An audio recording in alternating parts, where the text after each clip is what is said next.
pertama ini judulnya Masyarakat Arab Pra-Islam. Tentunya kalian semua sudah sedikit disinggung di SD kemarin kan? Iya, Bu. Pernah belajar tentang kondisi masyarakat Arab Pra-Islam? Pernah, Bu.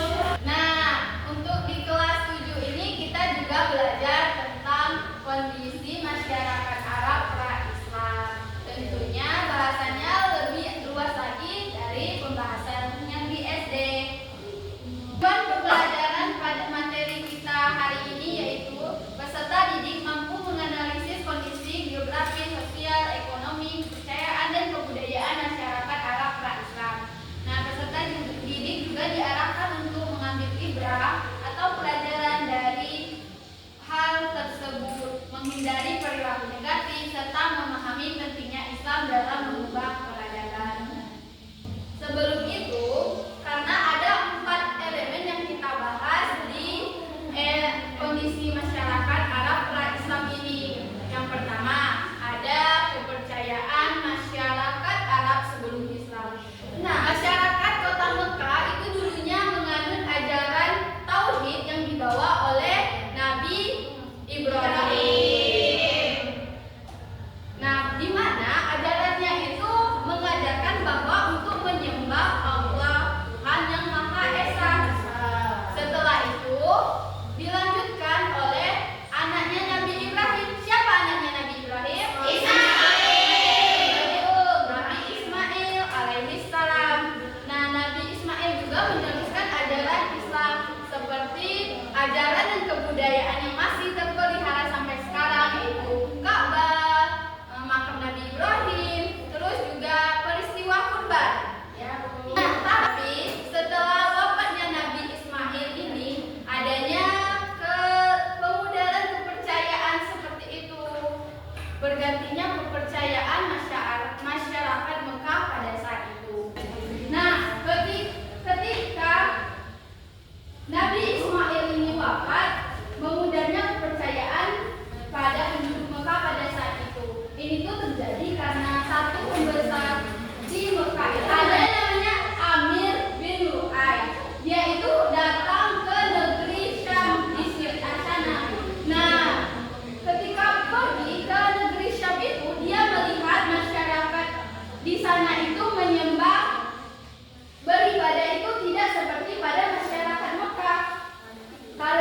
Karena si Amir ini kepo, jadi dia belajarlah tentang cara beribadah masyarakat Syam itu. Terus karena akhirnya penasaran, kepo, belajar, akhirnya tertarik, dan si Amir ini ngomong dan meminta untuk dibuatkan juga berhala. Dan akhirnya berhala itu namanya berhala Hubal dibawa ke Mekah dan diletakkan di Ka'bah. Dan itulah yang menjadi awal mula di Mekah itu untuk menyembah berhala. Terus juga pada musim haji itu banyak kan yang datang ke Mekah sana untuk beribadah haji. Nah, mereka melihat kok banyak berhala di sekitar Ka'bah. Karena kepo juga ini tadi, mereka penasaran. Akhirnya mereka bertanya-tanya lah tentang ini apa gitu kan, kalau kita penasaran. Ya, akhirnya dijelaskan oleh ketua-ketua di sana itu bahwa berhala ini sebagai perantara untuk beribadah kepada Tuhan. Dan akhirnya orang yang naik haji ini tadi pulang ke daerahnya masing-masing dan membawa kepercayaan itu. Itulah asal mula menyebarnya kepercayaan menyembah berhala di Jazirah Arab. Nah, karena ini kita perdana belajar, kita belajarnya santai aja ya. Kita tonton video terlebih dahulu. Semuanya anak-anak ibu perhatikan ke depan. Simak baik-baik video ini dan catat poin-poin pentingnya. Karena nanti ibu akan membentuk kelompok untuk mendiskusikan hasil dari temuan kalian.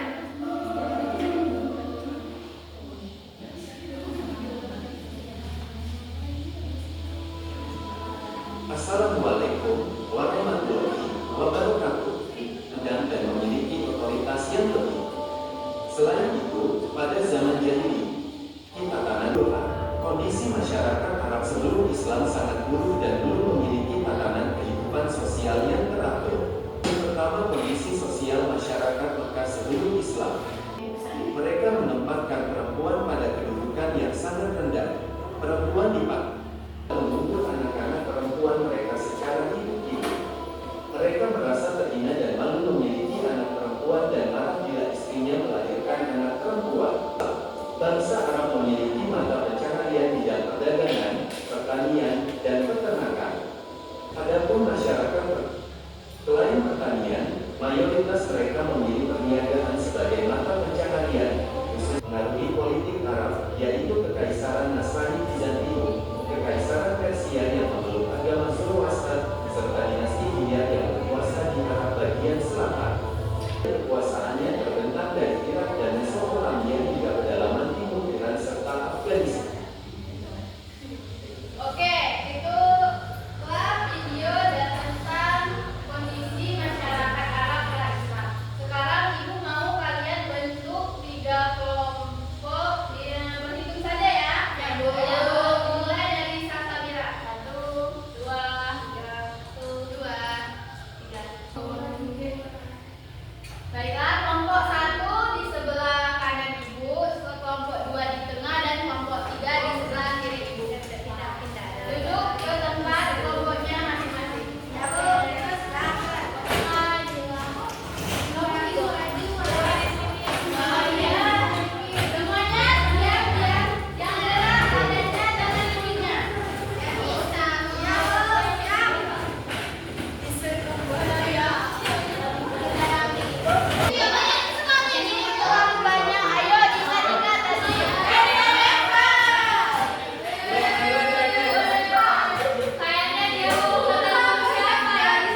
dan uang. Dan yang keempat itu dikuasai suku besar Quraisy. Yang keempat praktik ekonomi. Jangan diganggu ya temannya. Gak boleh gitu Siti Soleha. Nanti yang keempat yaitu praktik ekonomi. Yang pertama ada riba, terus penipuan timbangan, monopoli, terus eksploitasi budak. Itulah presentasi dari kelompok 2 tentang kondisi ekonomi masyarakat Arab pra-Islam. Apakah kelompok 1 dan 3 ada yang ingin ditanyakan kepada kelompok 2? Nggak ada? Sudah paham semua? Berarti apa semua? Selanjutnya kelompok 1. Kelompok 3. Kami akan mempresentasikan hasil kerja kelompok kami mengenai kondisi politik pra-Islam. Yang pertama, tidak ada pemerintah sentral. Wilayah Arab tidak terorganisir di bawah satu pemerintahan. Hal itu bukunya sangat kuat, seringkali memicu konflik dan peperangan panjang antar suku.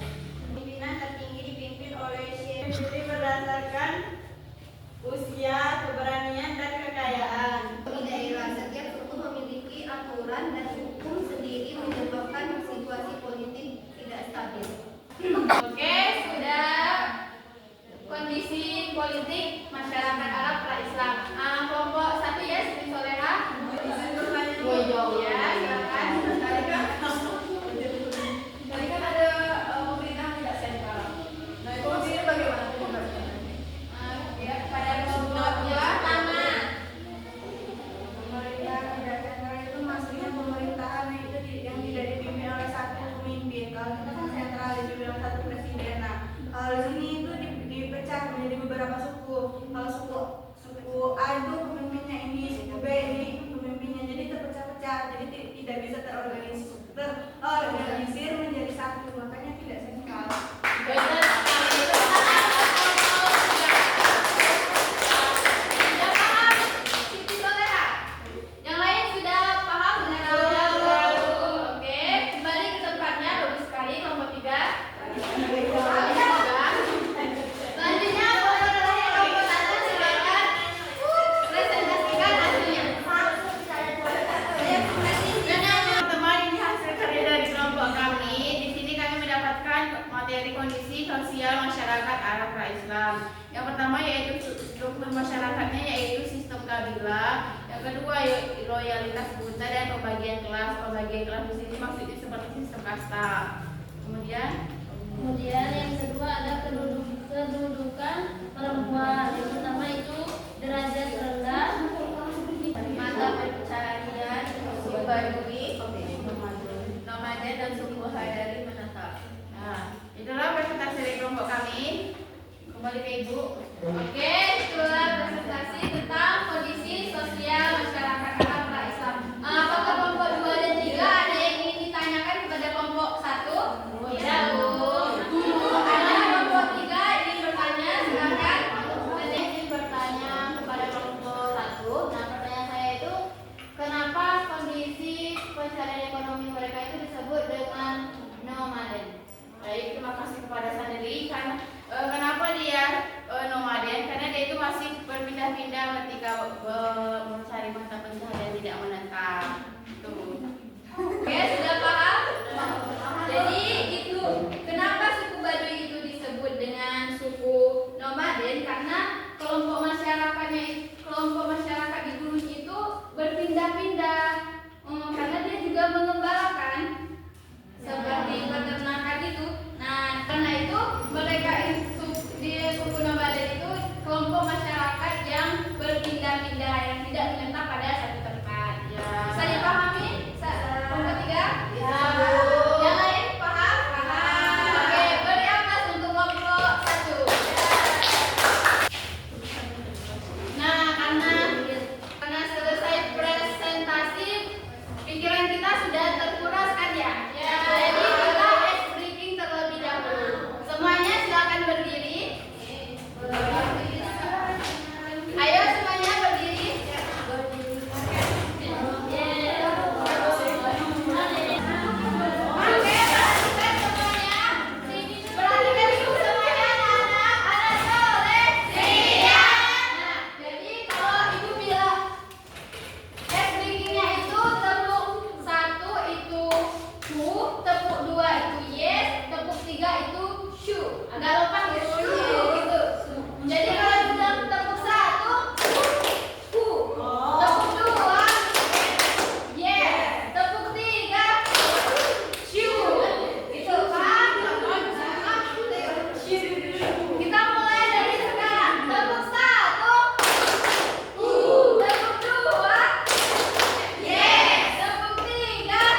Islam.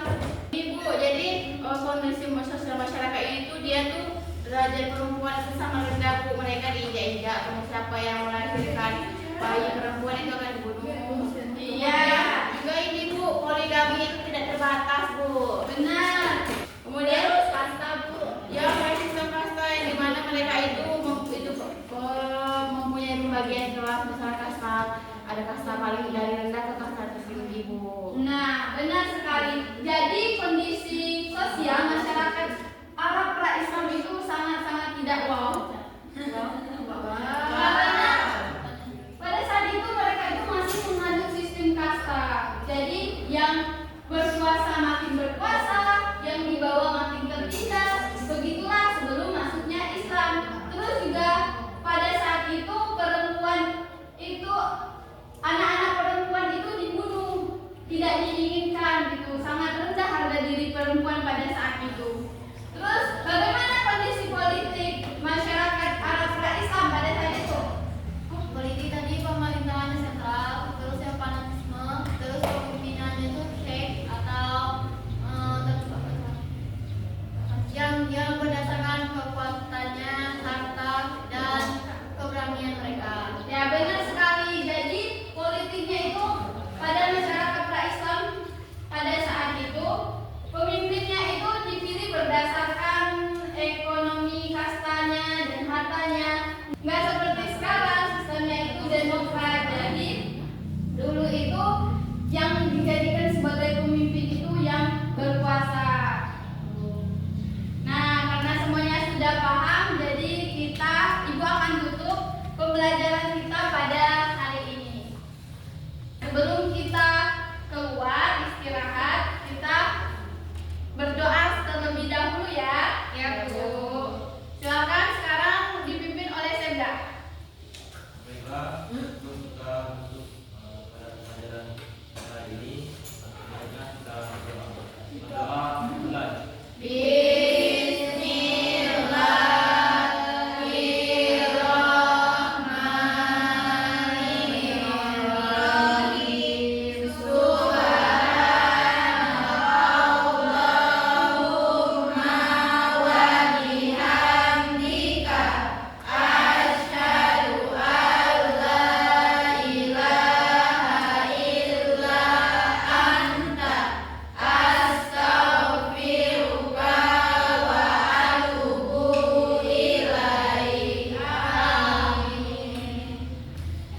Baiklah, Ibu tutup materi pembelajaran kita pada hari ini dengan mengucapkan sama-sama